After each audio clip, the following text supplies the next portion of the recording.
Hey, good morning, guys. This is my second try doing this. I ran out of storage on my iPad and had to delete some things. So, anyway, February 11th, it is out of Isaiah 26. Chambers is talking about imagination again. And I think I had some really good points in the one that I just started to record and had to delete. But so hopefully I can repeat those here. But anyway, Isaiah 26:3 says, "You will keep in perfect peace him whose mind is steadfast because he trusts in you."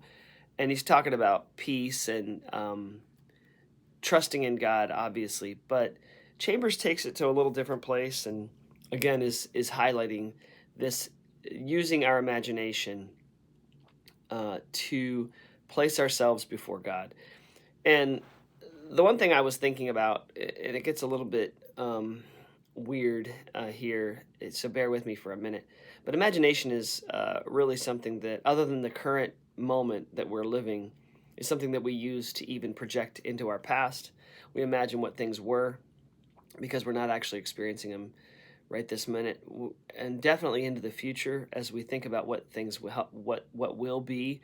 There's a snowstorm coming, and I'm just imagining. I can already see it, sense it, kind of. I can imagine it in my mind's eye, what it will look like, feel like. And the truth is that's where worry and anxiety become a real problem too, because it's all imagination. It's imagining what will happen, what could happen.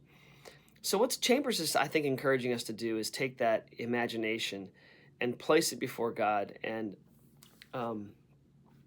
because everything, if you think about this whole book, I mean, think about your whole Bible.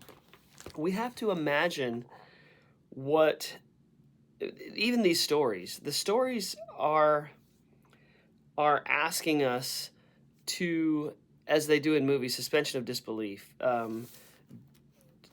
to imagine what, and God kind of, obviously God works in our hearts to make things true to us, to reveal to us truth.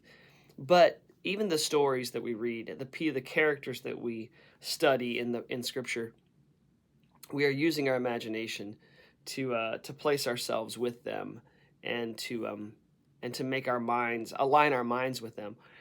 One of the things that I think is really interesting is this trend toward virtual reality. So bear with me for 2 seconds. Virtual reality, I think it's interesting what it has to do. It has to mask our actual senses, our physical senses, and project something different. So we've put goggles on to mask our eyes, our sight, kind of the real world, and it presents something different to us. We put headphones on to present some different sounds to us, something different to us. And I think what Chambers would encourage us to do is, as much as we can, make sure that we are using our senses, and not even our senses, our imagination. Use our imagination to imagine the things of God, or to, I don't even know how to properly put it, but to put ourselves in front of God. Imagine ourselves in. He said here. I'll read it how he put it. Imagination is the greatest gift God has given us. It ought to be devoted entirely to Him. If you've never used your imagination to put yourself before God, begin to do it now.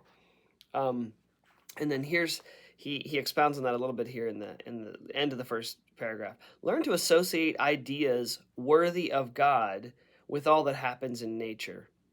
The sun rises and the sun sets, the sun and the stars, the changing seasons, and your imagination will never be at the mercy of your impulses, but will always be at the service of God. And so I think ideas worthy of God, I think, is kind of what I would focus in on. Let your imagination, first of all, think about the things in Scripture that it tells us not to do. Don't worry, don't fret, don't fear, be courageous. So let your imagination go places that God would give you courage. And like in verse 3 of chapter 26 of Isaiah, perfect peace.